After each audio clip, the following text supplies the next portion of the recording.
Hello, and welcome to the 26th Annual Vermont Grazing and Livestock Conference. I'd like to take a moment to thank our sponsors, to bring special attention to the National Grazing Lands Coalition, Food Animal Concerns Trust, Morrison's Custom Feeds, Rural Vermont, and the Vermont Agency of Agriculture, Food, and Markets.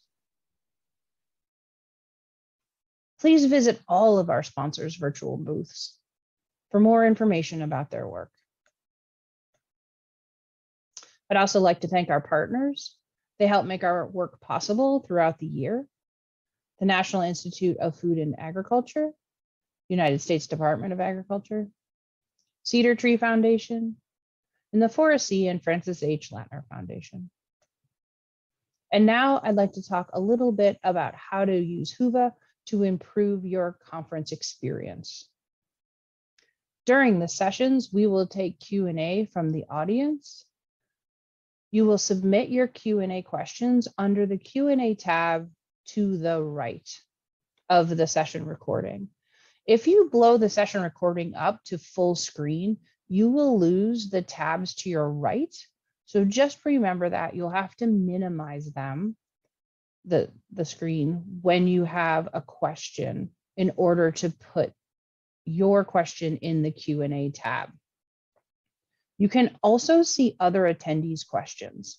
This allows the upvoting of questions to increase the likelihood that they will get asked and answered. There is a chat tab here.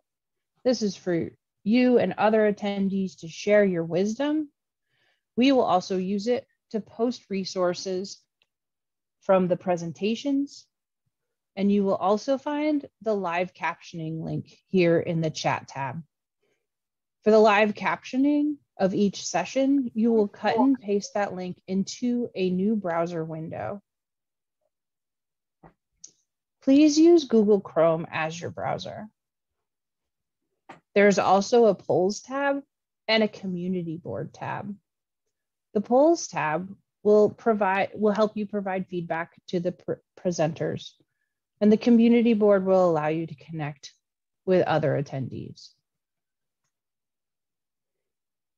There are a number of networking features within Whova that helps you connect to other attendees. One new feature is the speed networking sessions. We will be hosting one speed networking session on the 22nd from 11:30 to 12:30.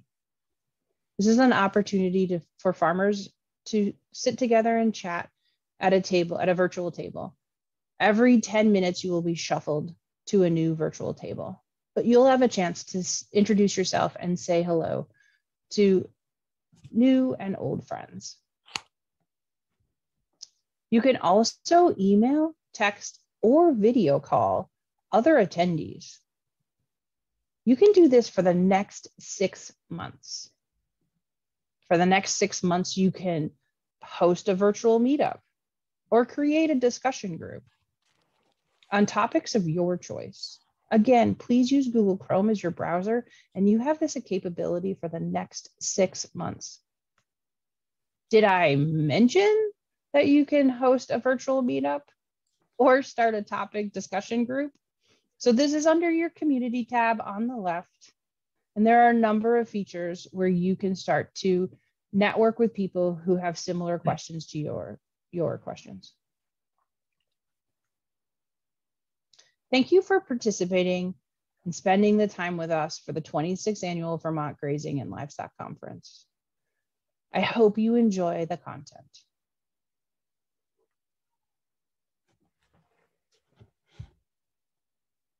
So welcome to our panel on policy. My name is Matt Garcia.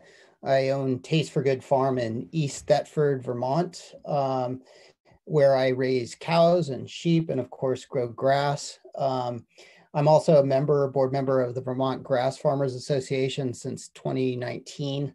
I also serve as a professor of Latin American, Latino, and Caribbean Studies and History at Dartmouth, and I write about agriculture, immigration, and labor. But today, I'm very excited to welcome old friends and new in a discussion about policy from the origin of my home, California, to the heart of my new home, which has been my home since 2017, Vermont. The origin of this panel was really to try to think through, first and foremost, what the state should be doing for grazers and regenerative farmers. And we wanted to bring in wisdom from outside of Vermont and match it with the wisdom within Vermont to see if we can reach new ideas about how to ask for better policy, policy that serves us as regenerative farmers. And so that's really the kind of beginning sort of structure of it. But as I engaged our panelists, which I'll introduce to you in a second, we immediately realized that we needed to understand what we mean by regenerative agriculture. And so that's kind of where we'll start and then move towards the questions that are animating the work of these policymakers, but also the questions and concerns that are first and foremost on your minds as farmers. And so we want to get to that dialogue about midway through the panel. So let me introduce our panelists. First, just in terms of alphabetical order, Renata Brilinger is the Executive Director of California Climate and Agricultural Network, which is CalCan. Renata is the co-founder and Executive Director of CalCan. She has 2 decades of experience in sustainable agricultural policy and food system projects and has held numerous nonprofit administrative positions since 1992. Prior to CalCan, she was Program Director at the Climate Protection Campaign, focused on renewable energy and on agriculture. For 7 years, she served as the Director of Californians for GE Free Agriculture, a coalition of sustainable agriculture and environmental organizations that provided education on genetic engineering and agriculture. She serves on the steering committee of the Center for Sustainability at Cal Poly University of San Luis Obispo and the advisory board of UC Davis's Agricultural Sustainability Institute. Tori Estrada is the Executive Director and Director of Policy at the Carbon Cycle Institute, and his work in policy has been directed at climate justice work. Tori has worked with nonprofit, community-based, and public institutions to advance solutions to social and environmental justice, climate and environmental issues for over 20 years. Previously, Tori was the program director for the Marin Community Foundation, where he managed the foundation's environmental grant-making program and climate change initiative. He was also a program officer at the Unitarian Universalist VEACH program at Shelter Rock, where he managed its environmental justice, media reform, reproductive right, and civil rights portfolio.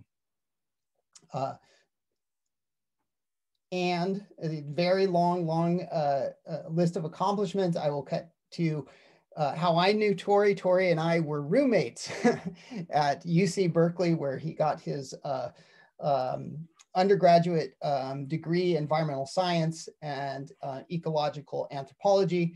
And he took that and went on and got an MS, a Master's of Science in Environmental Sociology and Policy at University of Michigan. Welcome, Tori.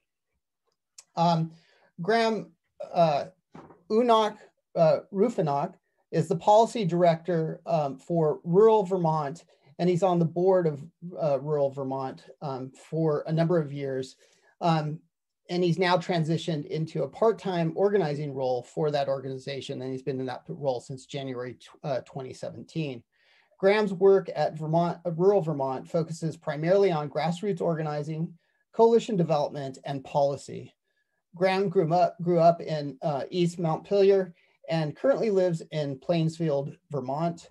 He is an educator and herbalist, and he co-owns a seasonal grass-fed and finished beef operation and a home-to-farm scale agroecology design build business. Graham has been working with youth in a variety of settings and organizations in Vermont, including Roots School, Earthwalk, the Maple Hill School and Community Farm, and the King Street Youth Center. He recently acquired land to live, grow, farm, and educate on. He graduated from UVM with a degree in religious studies and plant and social science, has a permaculture design certification from Yestermorrow, and attended the 3-year clinical herbal training program at Vermont Center for Integrative Herbalism. So those are our panelists. And I wanted to begin by asking each of our panelists to talk about what you mean when you talk about regenerative agriculture, when you do work in that field. So if you could give us a working definition of regenerative for you. And why don't we start in alphabetical order? Go ahead, Renata. Or we could use first names and then I can always go last. No, Tori would still be last. I'll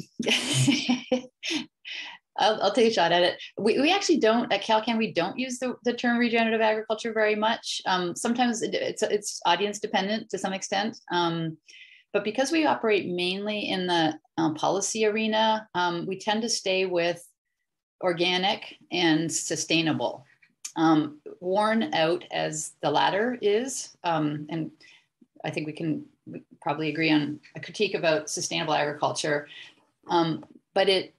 but organic has a definition, a legal definition. So we tend to stay with that. And our members we're a coalition. So our members, several of them are primarily focused on organic. So that's why that's one of the terms we really like to elevate in the state legislature. And then the word sustainable, yeah, it's something we revisit a lot. We struggle with because it's become not a very meaningful word, but we continue to return to it because we're primarily speaking with, or trying to move policy change in California. So we find it to be the most familiar word, and one that's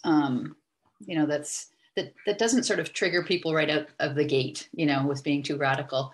But I am questioning this all the time, because I was in the Central Valley not too long ago, and I was talking with some conventional farm advisors, and they're using the term regenerative, in the conventional arena. So it may be seen that the two terms are somewhat, are both sort of equally vague and can be applied by whoever's using them. And so for us, it's the devil's in the details. Like, what exactly are the practices we're talking about? What exactly are the benefits and the co-benefits, multiple benefits? Sometimes we use the term climate smart because that's what the California Department of Food and Agriculture use, and the USDA. It's become, the term of art in the policy space, for better or worse. It's got some downsides as well. So we tend to be a little bit multilingual and use the terms interchangeably. But again, it comes down to what's going to reduce emissions, greenhouse gas emissions, net emissions, what's going to improve biodiversity, what's going to decrease the toxicity of our agricultural systems, improve the health of rural communities and eaters, and what's going to keep farmers in business, what's going to be economically feasible for them so they can continue to grow good food. So that's where we really tend to put most of our attention. Thank you, Renata. Long answer. That's great. Long answer without answering. That's great. Thank you. Tori. Yeah, thanks, Matt, for pulling us together. Yeah, I definitely agree with Renata. I would say we have generally not relied on the term. And I think that's largely for similar reasons. In some ways, we feel regenerative as an undefined adjective that gets used based on people's prescribed outcome.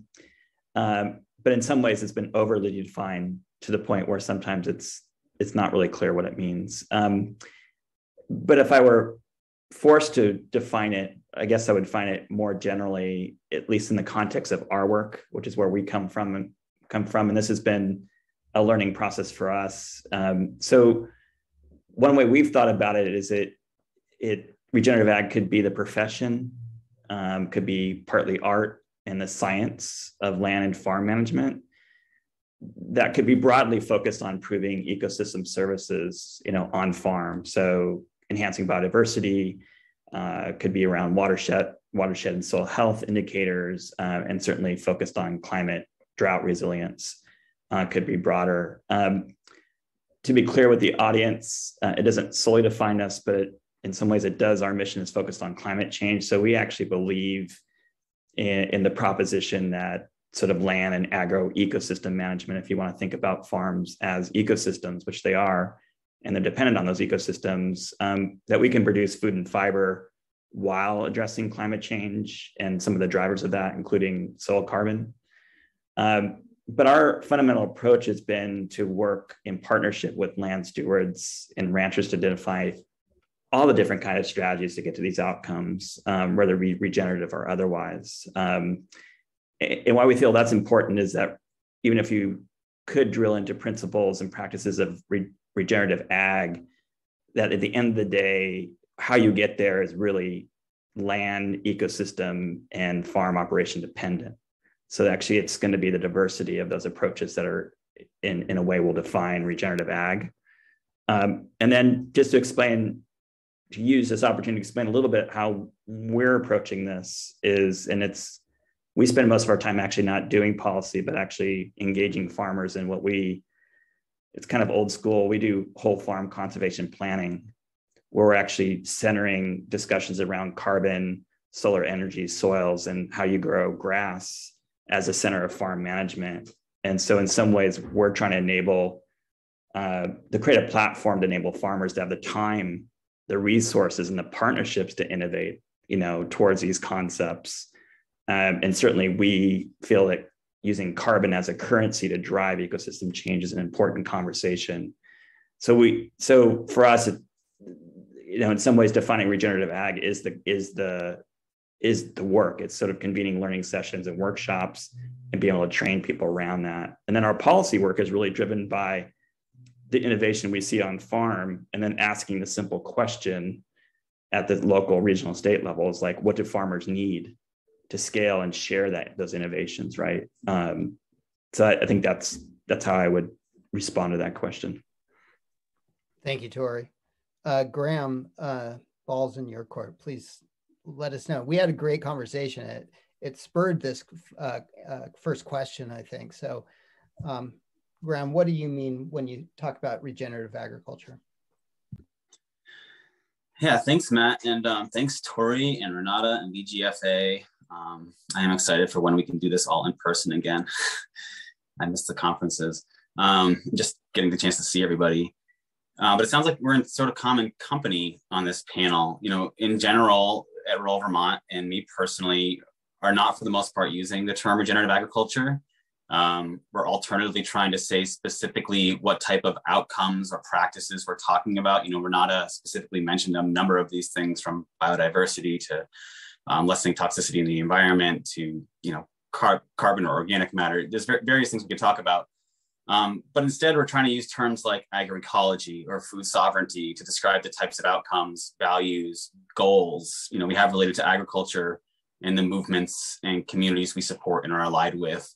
And as Tori said, it's all a learning process, and we certainly don't want to be up here, presenting like we know everything. As I understand, the common use of the term regenerative agriculture is to describe an agriculture which improves particular ecological outcomes or environmental outcomes.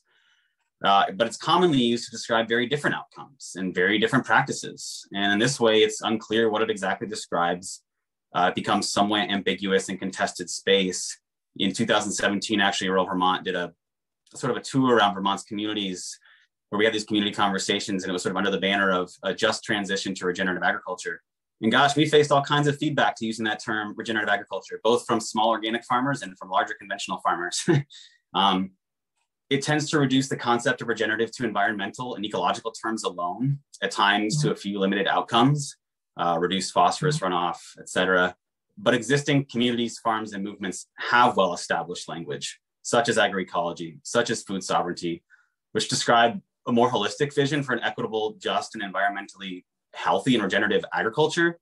So in this sense, we also have concerns that terms like regenerative agriculture, climate smart agriculture, they depoliticize and further divide the agricultural space and community, sort of removing critical issues that we found are not only important to our farmers, but the people in our greater food web and society. So that could be just livelihoods and economic inequity. It could be localized food production, distribution, and resiliency.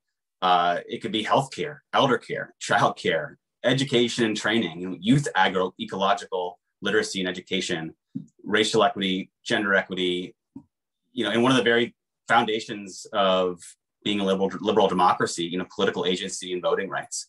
So this tension and depoliticization plays out locally at places like the Vermont Climate Council and the Ag and Ecosystem Subcommittee, where it's really hard, for example, to bring up how relevant healthcare is to a climate action plan for farmers.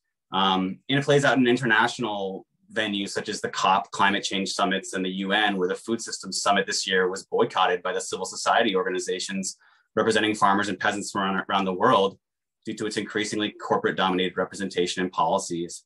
And what we see in national, local research, in stories we hear from people, is that things like childcare and healthcare and cost of housing, school, et cetera, these issues affect our agricultural communities oftentimes more significantly than what we can often think of as an explicitly agricultural issue or policy. And I think in bringing our voices to healthcare and childcare and these issues, we also bring our issues and concerns to those communities and grow the understanding of that critical work and where we need support and solidarity and how that work is so intersectional. So I think I'll finish just saying, another way to think about this question might be, what is regenerative agriculture trying to answer? What question is it trying to answer? And the question we're trying to answer at Rural Vermont is, what would it take to generate a healthy, equitable, just, environmentally regenerative and resilient ag community and agrarian society? And what can we do to support that? And from our perspective, we need a definition which certainly centers generating ecological and environmental outcomes and what Tori was saying about the real potential for that, but which sees these outcomes as sharing a centered foundation with a vision for work towards economic, social, and political health and equity for farmers in our greater communities.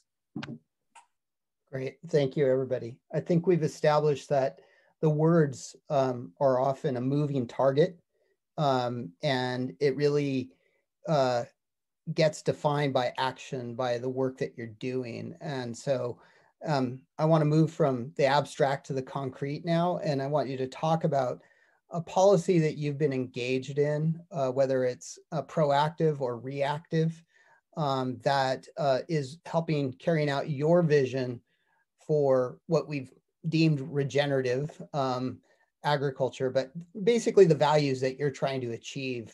And that more importantly, I think the farming communities that you represent, what do they need and what do they want to achieve to be effective participants in this agroecology, as some of you have used. So let me go back to Renata. Go ahead, Renata.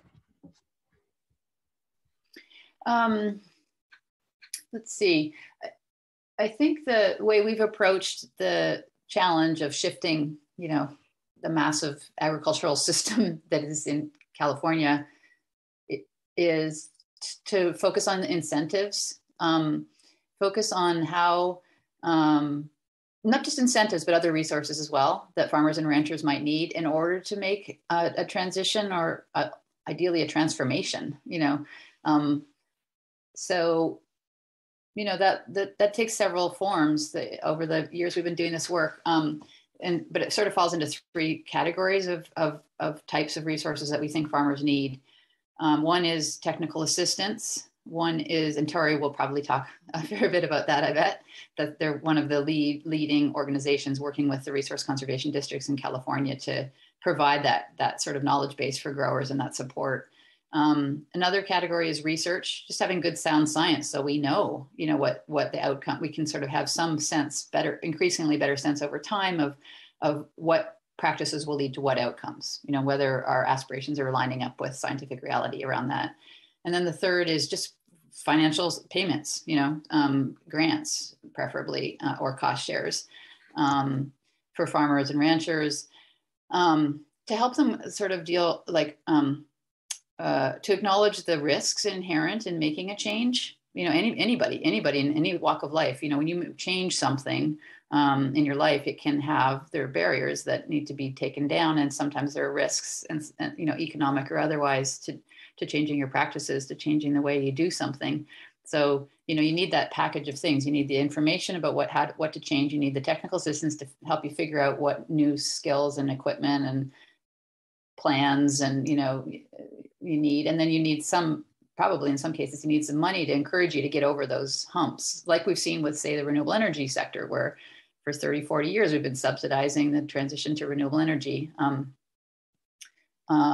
Same in agriculture, so because agriculture is fundamentally business, so we have to like deal within the constraints and opportunities of how to keep a business, economically viable, while doing right by the community and the environment that it exists in. So in California, there's a suite of programs now that we've been really involved in advocating for over the years that they've been phasing in, that do the latter, that do the incentives. So there's one that protects agricultural land in perpetuity by putting easements on it, by paying for easements, so that we don't get urban sprawl, and that leads to increased emissions. There's another program that gives grants to farmers for improving their irrigation efficiency, with a whole bunch of different, mostly tools, water management tools, water efficiency tools like improved irrigation or solar pumps or soil moisture monitoring equipment. There's a program that is geared to livestock producers to encourage them to transition their practices, their manure management practices, from wet handling to dry handling, because we get a lot of methane emissions with wet handling. And then the fourth program is the Healthy Soils program that probably a lot of people, I'm going to guess, have heard about. It's kind of got the most cachet across the country. It funds farmers for a whole bunch of practices, I think 27 or 28, or a combination of practices that help improve soil health and therefore reduce emissions, reduce reliance on fertilizers and sequester carbon, hopefully. So those are the four big sort of, what do you call it? Like foundational programs here in California, some of which have been looked at by other states and replicated in parts, including I know Vermont's been thinking about grappling with payment for ecosystem services. Hopefully Graham gets to talk about that. And the last thing I'll just say quickly is that there's a network of organizations around the country that are have been coming together for about 3 years, trying to figure out how to take some of these model bills that are all over the place, but first in California, and export them or import them, into different state level programs. And if we have time, we can talk about the federal level as well. There's more money than ever coming through the USDA programs to address climate change. So that's another source of incentives dollars and research dollars. Thank you, Renata. Tori, would you like to talk about a policy that you've been engaged with? Yeah, and first I'll step back because I appreciated Graham's sort of more comprehensive articulation of the opportunity, I think, for not just on farm, changes, but thinking about the larger challenges and opportunities for farms. But what I'm going to talk about is actually California, and for better or for worse, I think the impetus for a lot of the programs that Renata talked about was a focus on climate. So it's kind of I mention it because I think it's a great onboarding to lift up the farm community and on-farm practices. But I think it's still particularly in the context of driving larger economic and social change, I think we're still on that trajectory. So, but the upside, I would say, for California, as Renata talked about, is actually we do have a suite of programs that cover, increasingly cover a full range, I think, of what producers need, at least on the on-farm practice and management side, and increasingly addressing the farm viability issues. And to be really clear, as a sort of policy proposition, all that was made possible because it was a concerted effort to get the state to center working lands and land management and all the work that goes around that as a state priority. So without that, we couldn't get the resources and the programs put together. And frankly, what state government, the role it's playing is actually trying to take these dispersed agencies that might be connected to food safety or organic waste and compost and water quality, all the things that basically drive farmers crazy and making it very difficult. I think our climate policies attempted to try to make a more integrative approach to how these programs would land on a farm. But but I would say California has been successful because it's been able, as part of its policy and policy priorities, to actually center essentially on-farm work in the context of climate. So Renata mentioned all those programs, and I think they're really great. It's not a policy, but it's a program that came from our climate policy, and one I will lift up, and I think it should be improved, but maybe emulated, is we have a climate ready program that funds a number of climate projects in the coastal regions through the State Coastal Conservancy.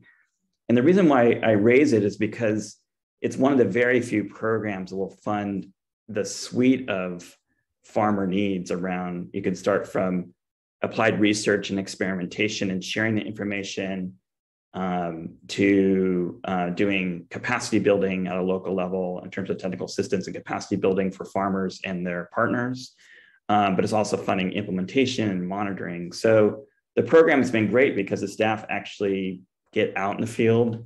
They have I think a good understanding of what farmers and partners need, and they've actually adjusted the program over time to try to meet those needs. So when I look across the policy and programs that are available, it sticks out as one that we've been really benefited from because it meets the farm community where they are.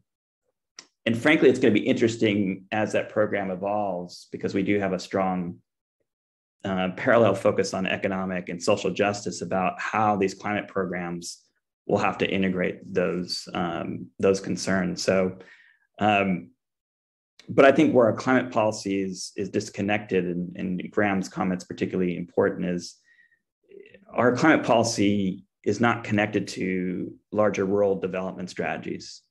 And I think that's been an ongoing legacy in California. It's been around for a long time, but I think we lack a rural development strategy that climate could be connected to. But I think in some ways the work of CalCan and our partners is actually really trying to rebuild that. And we're mid process around that. So anyways, I'll stop there. That's great. We're going to start to really draw in from our perspective here in Vermont, the local perspective. And we're hoping attendees will then chime in. And Graham's going to launch us here by talking about Vermont and talking about policy that he's engaged in.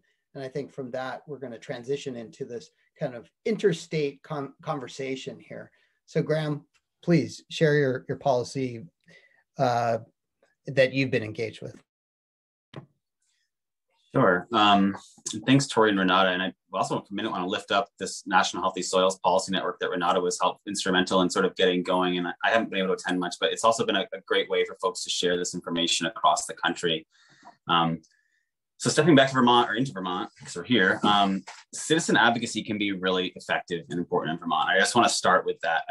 We hear all the time from legislators that 5-6 phone calls can make a difference in how they vote on a bill, on whether or not they choose to act on a bill at all.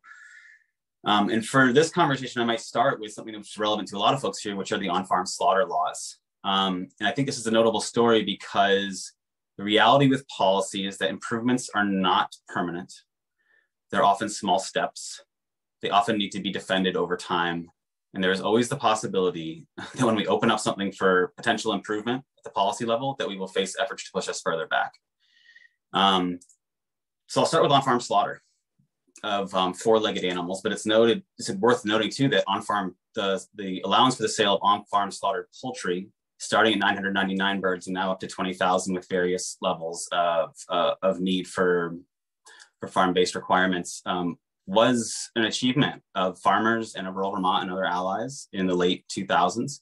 But for the on-farm slaughter laws related to four-leggeds, we see this as fundamentally related to farm viability, to local food democracy, to climate change resilience, and as a lot of you know, to even bringing an animal to slaughter and sale these days. So I actually got involved with rural Vermont and a lot of ag policy because I got in trouble with the Vermont Agency of Agriculture in 2011 or 12 for having an itinerant slaughterer come to my farm and for having multiple people own the live animals prior to slaughter. At the time, and this is all beef, grass-fed beef cattle. At the time, the law said there was only one owner allowed per live animal. And I ultimately was fined. The meat was allowed to go forth to people, but it was a challenging process in which I was told I threatened the Vermont brand, and pretty intimidating and challenging things like that, especially if you're not familiar with sitting at a big table with a bunch of folks from the agency. And at this point, about 10 years later, due to the advocacy of farmers and of organizations like Rural Vermont, we've seen a few changes. We've increased the allowances and the numbers of all animal types for on-farm slaughter. And now we actually have the allowance for multiple owners. So what I was doing and got fined for is now legal under state law. Unfortunately, that's not the end of the story. If you have done on-farm slaughter and reported to the agency recently, you may have received a notice in the mail in the last week or two about their and FSIS's, which is a federal agency for food safety, their new strict interpretation of on-farm slaughter laws, which they intend to enforce entirely in contradiction to state law, which we have worked to achieve, as well as precedent surrounding interpretation and enforcement. So the agency is acting in violation of state law and its very mission as an entity, and in contradiction to how they have said they would act to communicate with rural Vermont and farmers on this issue and these regulations. So that's a really relevant thing going on in Vermont right now. And I think it's really important to consider laws like this in the context of regenerative agriculture and those discussions. And quickly, let's run through some other notable improvements. But we collaborated with other orgs like NOFA to achieve the COVID Equity Relief Fund for individuals who didn't qualify for federal relief funds. I should say that was a migrant justice-led event, and that's largely for folks who are not documented as well and not receiving relief funds.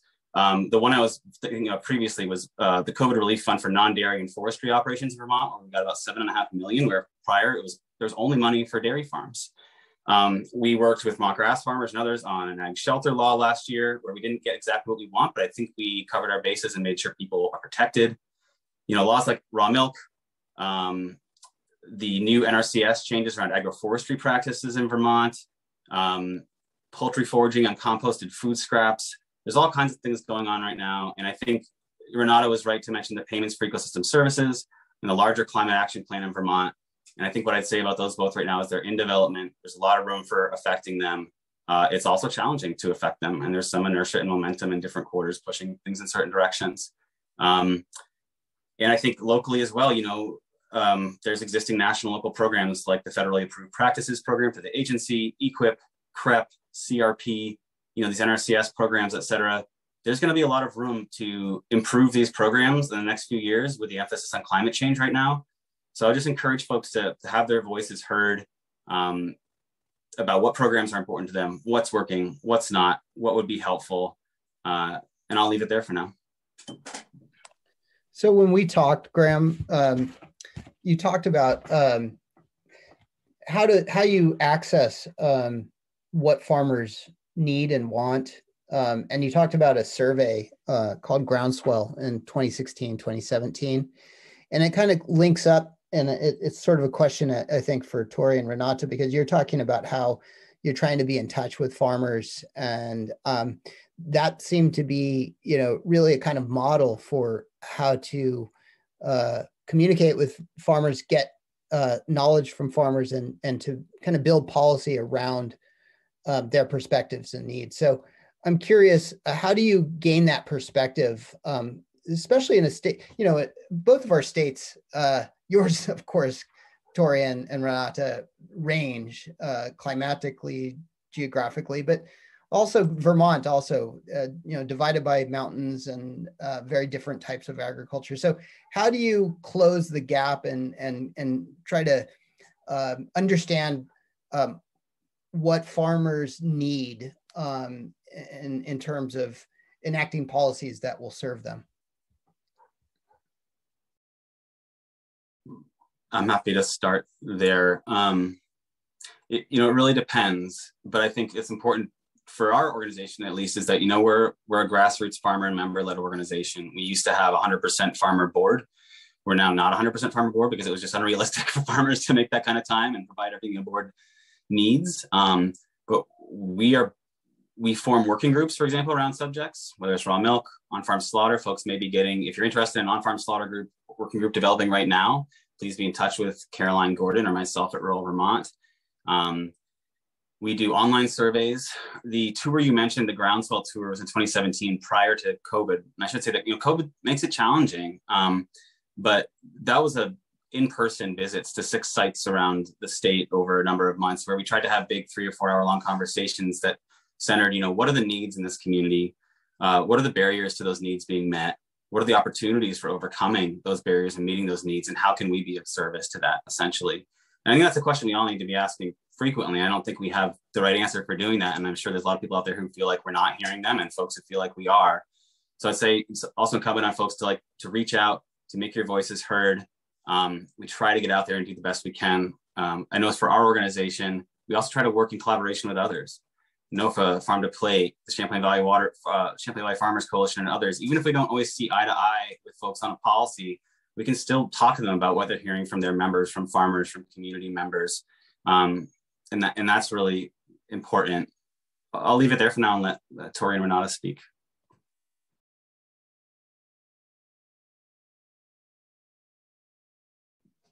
Yeah, go, Tori. Okay, I was going to invite Tori to go first. Sure. Yeah, I think the most direct way we're sort of getting feedback, it's kind of inherent in our primary strategies, that we're doing a ton. Well, I'd say a ton. We're doing a lot of work with farmers to develop plans.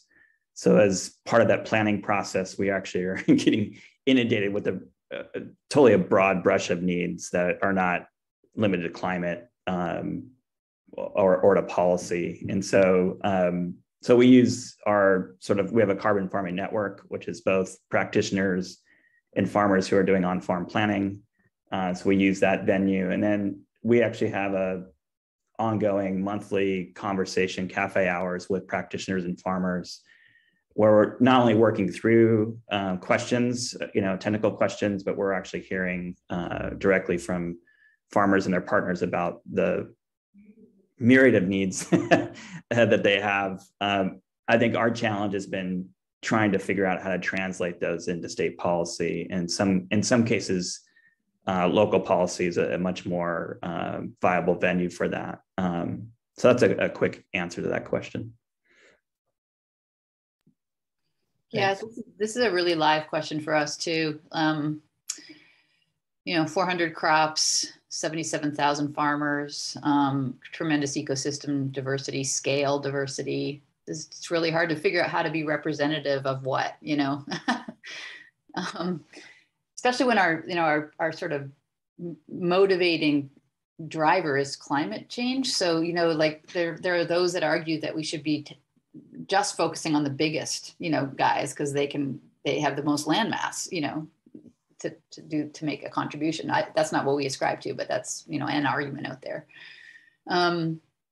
So we do a few things. We have a farmer and rancher advisory council, and they weigh in on bills and, help us at a fairly high level with guide strategy. But as Graham said, they're busy folks. And we pay them a little bit out of respect for their time, but they're busy people. We also we're a coalition of farmer-facing organizations, so we rely on our coalition representatives to really be in touch with their members and grounded in the realities of what of various pieces of the services they provide, whether that's access to capital and land is one of our members, or wild farming is another. Wild Farm Alliance is another member. CCOF focuses on organic, Community Alliance with Family Farmers. They're really narrowly focused, not narrowly, it's widely focused on family scale farming, so that they try to tackle the scale questions. So our coalition is a piece of it.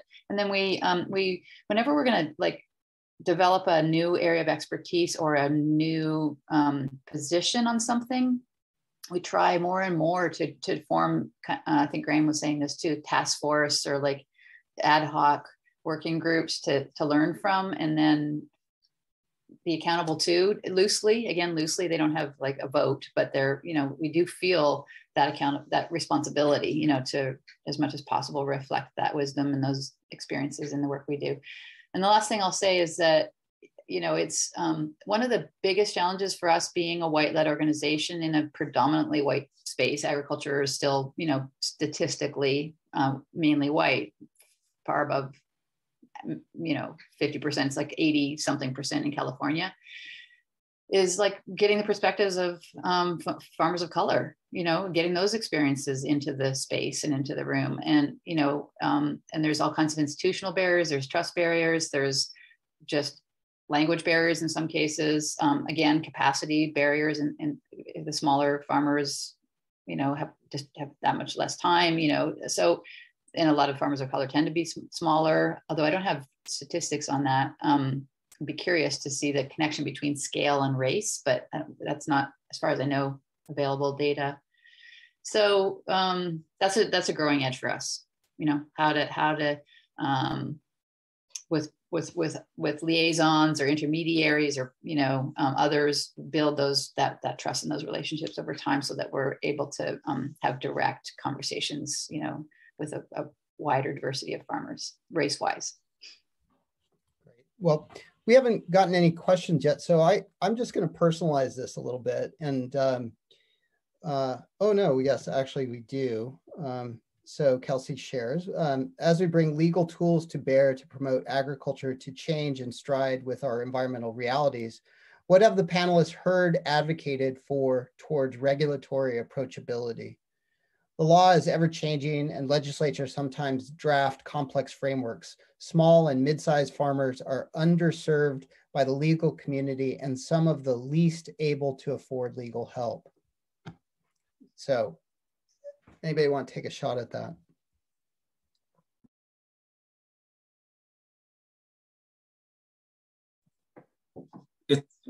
I'm going to try to reframe the question just so I understand it. Maybe you can help me if I'm not framing it as you understood it. But part of it was around accessibility or approachability of some of the policy being developed, whether it incentivizes or more punitive approach, but also how about the tendency for smaller farms to not get an equitable share of assistance? That sounds sort of like what I was hearing. I think so. Yeah, it's about having access to that regulatory process and the law. Yeah, so I think you got it. Yeah, I mean, I think it's true, especially if you look at large things like the payment for ecosystem services process going on right now, or the climate action plan. I mean, these are large. This is in Vermont specifically. These are large, hard to understand issues. They're in development. They're constantly changing. That's challenging, and it's also challenging even to know the limits and the opportunities of existing policy, from whether it's NRCS or the Agency of Ag or others. And I think folks are doing their best to do outreach. One of the things that I was thinking about is, and I guess relevant to the last question as well, is making the time to visit farms as service providers, or even as an organization like myself, providing opportunities for farmers to testify and to understand the policymaking process and to meet their legislators, and vice versa, for legislators to actually get on farms, to be on the turf of those people, understanding what's happening. So we do offer things like small farm advocacy days through rural Vermont, I think this year in tandem with NOFA, and we've worked with Vermont grass farmers and others to hold a yearly event called State House to Farmhouse, where legislators actually go from the State House to farms around the state in every county. And in terms of the small, medium scale equity issue, this is something I think a lot of us are hammering on. I've talked to folks at organizations that distribute money, and the reality is when you have a limited amount of staff and you have a limited amount of money, operations that ask for larger chunks that are easier to meet the requirements, sometimes, that's the preference. It's harder to do a lot of small applications that maybe you have to work with those farmers to make things perfect. It's also the reality that, certain projects have more of an emphasis on being funded. Renata spoke to this tendency to sort of look at these larger farms and saying, well, that's the majority of the acreage. Can we affect them? Can we affect the majority of the acreage? And we sort of look at it differently and say, there's mitigating big problems. And oftentimes in these large farms, we certainly need to support that, right? But maybe there's a pool of money for that, putting out fires. Now, where's the pool of money for like proactive work on farms that want to get better and aren't maybe creating big problems, but need help, need to be viable and need that support? And oftentimes those are probably going to be smaller farms as well, trying to work on projects like fencing and agroforestry and water systems and irrigation and high tunnels and these things that really make for smaller scale food systems. So I think that is unfortunately a trend that we see at the national and state level around smaller farms not getting as much funding as we'd like to see. That's how I was going to personalize it. Actually, I was thinking about during COVID, the consolidation of meat packers and taking a bigger share of meat production. It's getting harder and harder to make the case to people that want to eat responsibly, to eat from people like myself that do managed grazing. A lot of our VGFA affiliates and participants. When we have such a large share of livestock production being exhaustive and being really just bad for the planet. And so how do we, leverage the really kind of moral and ethical position that we take for policies that don't serve the big providers? I can jump in on this. We think a lot about how to develop the policies that level the playing field, essentially, or do better than that when it comes to socially disadvantaged communities. We can't just level it. We got to artificially tilt it, right, to address those historical structural problems. But when it comes to small growers, one thing we've been trying to get our Department of Food and Agriculture to do with these climate smart ag programs is preference small farmers, or what the state calls socially disadvantaged farmers and ranchers.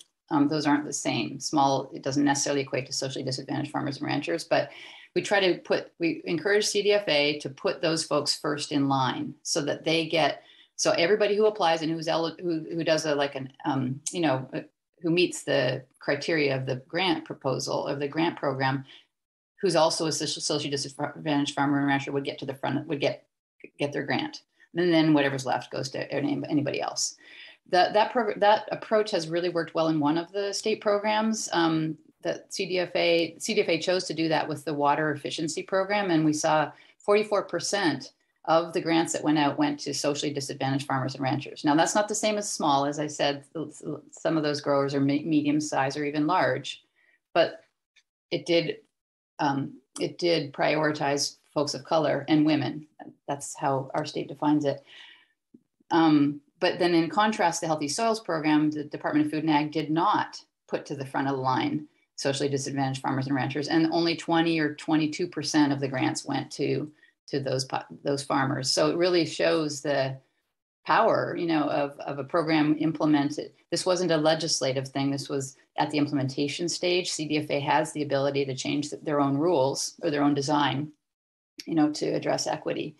So that was one thing I wanted to mention. And that's still in the incentives realm. To go back to the regulatory realm, there are so many examples that came to mind with this question. There's so many ways in which small farmers are, they have to do all the same paperwork, but they have so many fewer staff, right? And it's just a constant complaint. And sometimes the best farmers are penalized or aren't, they don't fit, their practices don't fit into the forms, So if the more biodiverse you are, sometimes the harder it is to fill out some of those regulatory compliance forms, because you've got 40 crops, not 2, that you've got to report out on.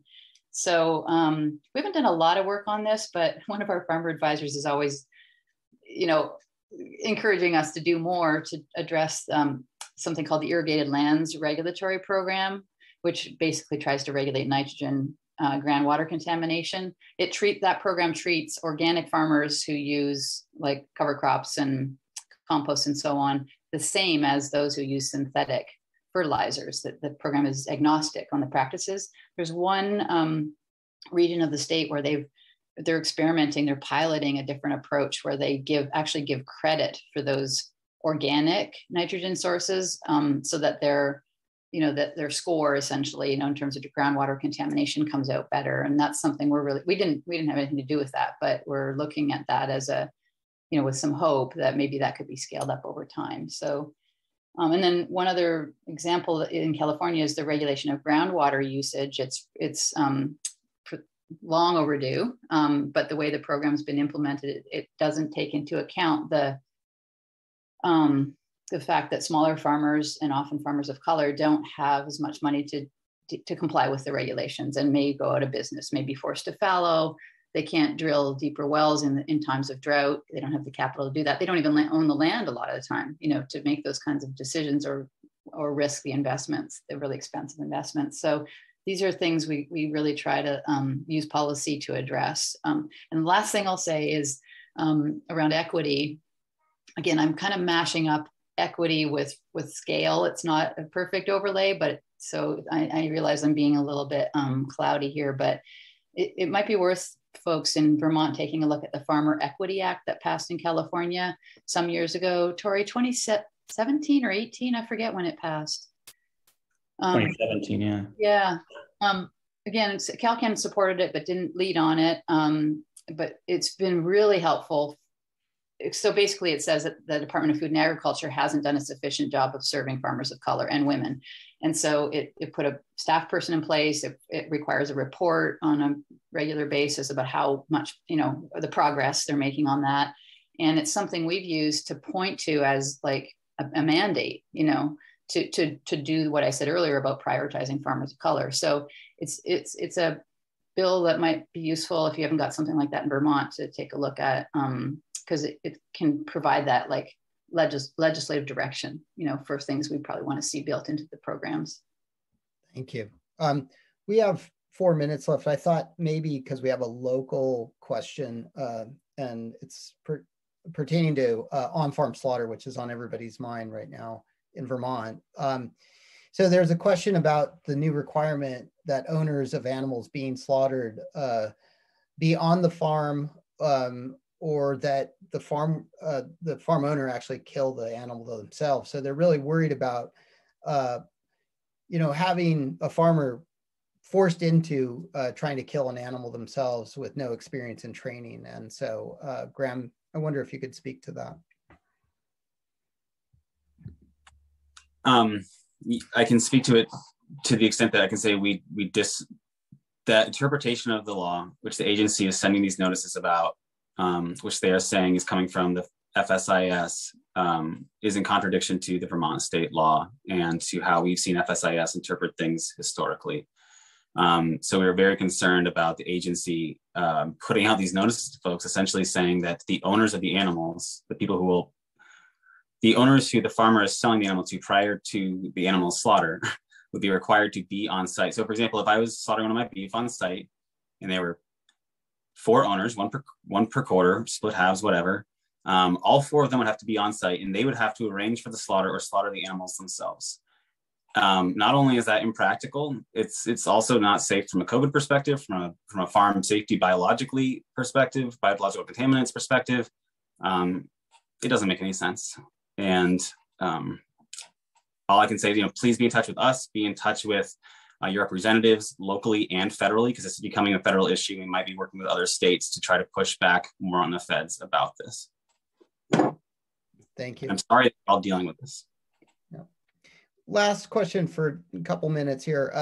What kind of work are you guys doing with consumers in terms of getting them in the process of crafting policy? Is there any work to build consumer consciousness, or those that have a consciousness about the source of their food?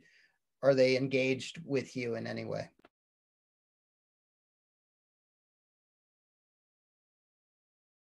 We don't do any work focusing on consumers, except in as much as they elect the people who make the decisions about the policies that we're interested in. So we hope we get some good folks in office. We don't do a ton of work either, but we are working with a couple of organizations, including Fibershed, who actually has organized their consumers.